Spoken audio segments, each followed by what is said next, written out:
আপনারা যারা student visa করতে চান তাদের বিভিন্ন জনের বিভিন্ন কান্ট্রি পছন্দের থাকে, কিন্তু সব কান্ট্রির ক্ষেত্রে একটা বিষয় যেটা পরিলক্ষিত হচ্ছে যে আপনার যদি ব্যাংক স্টেটমেন্ট রেডি না থাকে তাহলে ভিসা করার ক্ষেত্রে খুব জটিলতার সৃষ্টি হয়। ব্যাংক স্টেটমেন্ট মিনিমাম 6 থেকে 1 বছরের প্রয়োজন হয়। আমরা আমাদের স্টুডেন্টদের ক্ষেত্রে যে কাজটা করি, আমরা প্রথম স্টুডেন্টদেরকে ব্যাংকের জন্য একটা ব্যাংক অ্যাকাউন্ট ওপেন করে তাদের ব্যাংক স্টেটমেন্টটা রেডি করার চেষ্টা করি। কিন্তু অনেক সময় দেখা যায় যে অনেক স্টুডেন্ট যে কাজটা করেন যে আপনারা ভিসা আবেদন করে দেন, তারপরে যে আপনারা একটা ব্যাংক স্টেটমেন্ট রেডি করেন এবং ব্যাংক স্টেটমেন্টের বয়স 1 থেকে 2 মাস হয়। আপনার ভিসা রিফিউজ হওয়ার ক্ষেত্রে এই জিনিসটা কিন্তু অনেক বড় ভূমিকা পালন করে। দেন দ্বিতীয় বিষয় হচ্ছে আপনারা অনেকেই ভিসার জন্য যে রিকোয়ারমেন্ট সেটা কিন্তু পূরণ করতে পারেন না।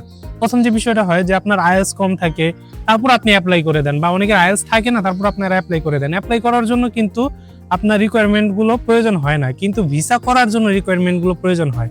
যেটা আপনি অ্যাপ্লাই করতেছেন সেই অ্যাপ্লাই টাকাটা এবং আপনার যখন ভিসা রিফিউজ হয় তখন একটা আর্থিক সংকট আপনাকে পড়তে হয়। তো প্রথমে আপনার রিকোয়ারমেন্ট গুলো জানতে হবে যে আপনার ওই কান্ট্রিতে ওই ভিসা করার জন্য ওই ইউনিভার্সিটির রিকোয়ারমেন্ট গুলো কি কি, বা এম্বাসি আপনার এই রিকোয়ারমেন্ট গুলো ফুলফিল না হলে আপনাকে ভিসা দিবে কিনা। ভিসা কিন্তু ভাগ্যের খেলা, এটা কিন্তু সবসময় সত্যি না। স্টুডেন্ট ভিসার ক্ষেত্রে আপনাকে যোগ্য হতে হবে। অনেক সময় দেখা যায় যে আপনার স্টাডি গ্যাপ অনেক বেশি, একটা ভ্যালিড প্রুফ থাকে না যে এতদিন স্টাডি গ্যাপ আপনার কেন হচ্ছে। তো এটার একটা এক্সপ্লেনেশন যদি আপনি ভালোভাবে দিতে না পারেন বা কোনো প্রুফ দেখাইতে না পারেন, তাহলে ভিসা রিফিউজ হওয়ার সম্ভাবনা কিন্তু আপনার বেশি থাকে। এবং এই জিনিসগুলোকে আপনার ওভারকাম করতে হবে। এসওপি লেখার ক্ষেত্রেও ভালো কারো পরামর্শ নিয়ে আপনি এসওপি লেখা ট্রাই করবেন, কারণ এসওপিটা খুব ম্যাটার করে আপনার ভিসার ক্ষেত্রে।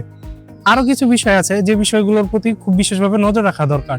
তো যাদের ভিসা রিফিউজ হয়েছে বা যারা ভিসা করতে চাচ্ছেন, আপনাদের যদি কোনো ফ্রি অ্যাসেসমেন্ট প্রয়োজন হয়, আপনারা যদি আমাদের কাউন্সিলিং নিতে চান বা ভিসার ব্যাপারে আলোচনা করতে চান, একটা ভালো পরামর্শ নিতে চান, তাহলে আপনারা ডিসক্রিপশনে দেওয়া কন্ট্যাক্ট নাম্বারে যোগাযোগ করতে পারেন, অথবা সরাসরি আমার অফিসে ভিজিট করতে পারেন। আমি আপনাদের সাথে সরাসরি কথা বলে আপনাদের যে রিকোয়ারমেন্ট গুলো আছে এবং কোন জায়গায় ভিসা করলে আপনার ভিসা রিফিউজ হওয়ার সম্ভাবনা কম সেই বিষয়ে আমি আপনাদেরকে পরামর্শ দিতে পারবো।